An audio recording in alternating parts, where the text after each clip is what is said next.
In today's video, we're going to go with Joe and see what terrible thing happened to our client who was trying to replace his tub spout.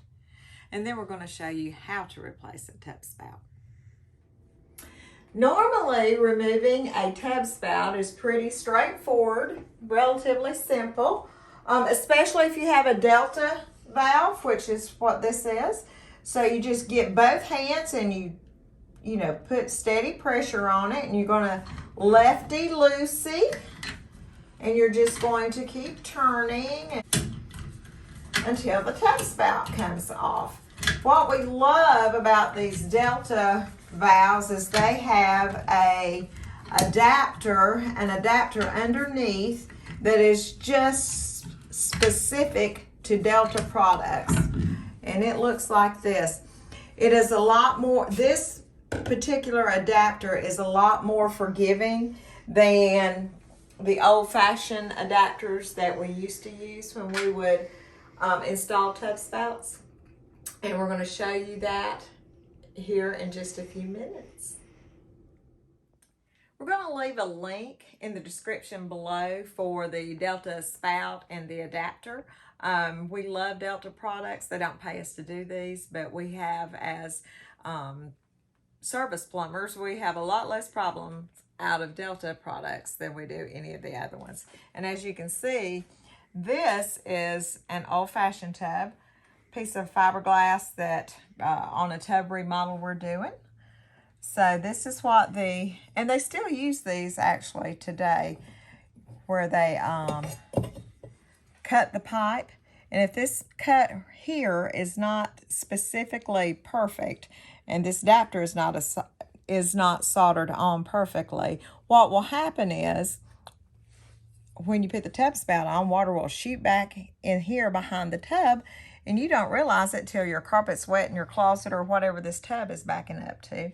Also, when you put this spout on and you tighten it onto this male adapter, you can keep turning and turning, and you press against the fiberglass or the tile, and you potentially can crack your tile or the fiberglass unit. So it's very important to know your limitations. Now, I want to talk just a little bit about the tub drains. This, as you can see, we cut this out for a remodel. So this person is getting a new tub. They're getting a new drain. So if you're doing a remodel, you should always get a new drain. We're going to have a video a little bit later on where the shower person was going to have a new shower, a new tile shower installed. And what the plumber and the tile person did was just cut a nice square out of the fiberglass, left it, and then ran tile to it. So we get the call as to the shower is leaking. So you got to know your limitations, be very careful, and do your research on who you're hiring. Imagine our client's surprise when he went to pull this spout out and that piece of pipe came out with the spout. Not cool. All he wanted to do was replace that, or actually cover up that piece of broken tile right there in the foreground with a little cover plate. And it didn't work out just like that for him. So the goal was just to remove a couple of pieces of tile and re-stub out a new piece of copper for him to put a new spout on after the tile was replaced. And I tried to warn him, beating on the tile like this, when that tile was laid in the 60s or 70s, when there's actually that mesh back there and a thick mortar bed, you have to beat on that tile so hard.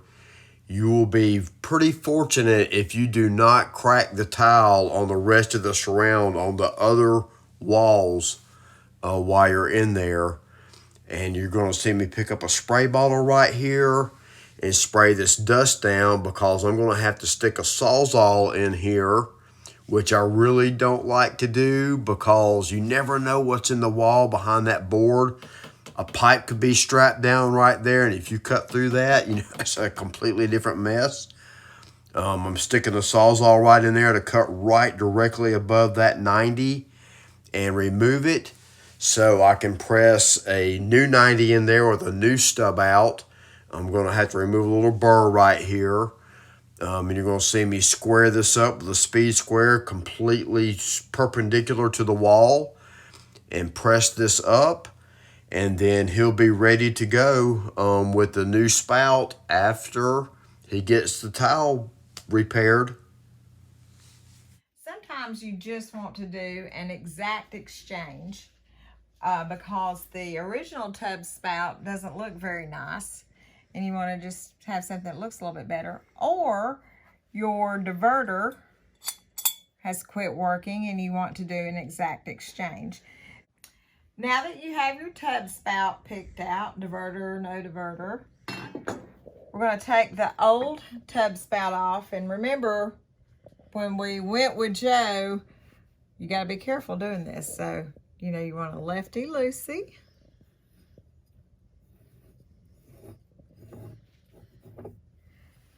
And then you want to, there's actually a female adapter in here that's going to thread onto the male adapter. Sometimes this can be a little tricky. You got to hold your mouth just right and go righty-tighty.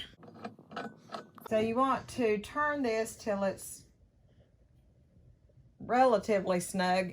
If you can do another rotation, that's great, but if not, you don't want to do it too tight and crack your tile or your fiberglass. But you want to look at the front of it, make sure that it's straight. Here again, we still have a gap. So we're going to caulk this so water does not get in behind the spout and behind your tub. So now we are going to install our favorite tub spout, which is a Delta tub spout. And the reason we love it is because it has this special adapter, much better than the male adapter that's under this spout. So we're going to take this spout off, and the maximum that, well, you can't leave this male adapter on here, so we're going to have to cut this copper. So the maximum it can be is 3.5. So we're going to cut it around 3 inches, as close to this adapter as we can. So you can do this with tubing cutters, thumb cutters is what we're going to use. If you don't have these tools, you can use a hacksaw. So if you use a hacksaw, you're going to want to be sure and use a deburring tool and get all the burrs off of it. And the reason you want to do that is inside this adapter is an O-ring, so you don't want to tear your O-ring. We are going to slide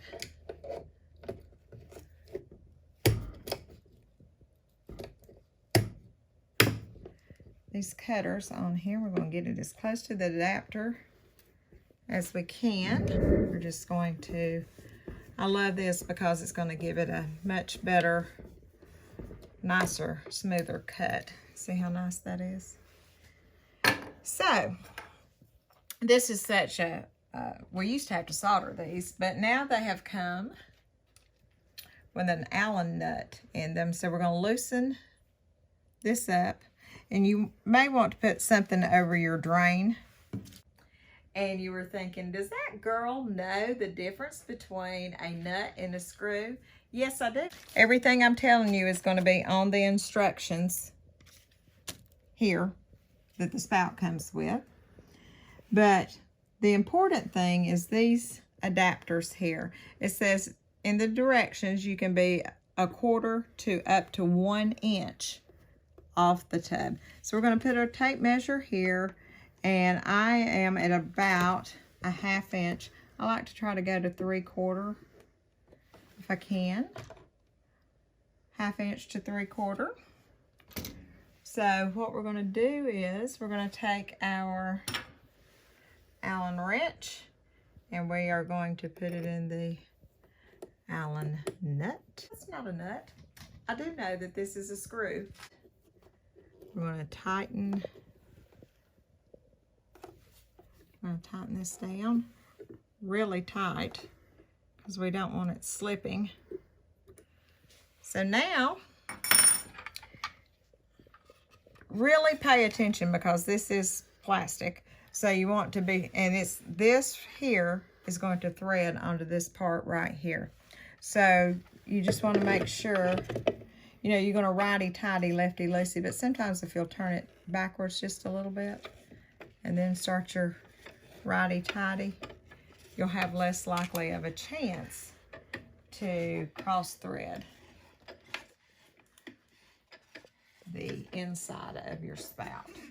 So this one turns a pretty good bit, which is good because it will actually get really close to the tub.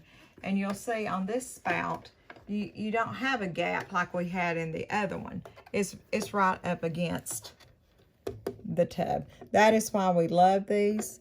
You tend to, as service plumbers, we typically never have to go back because a Delta spout is shooting water in the back.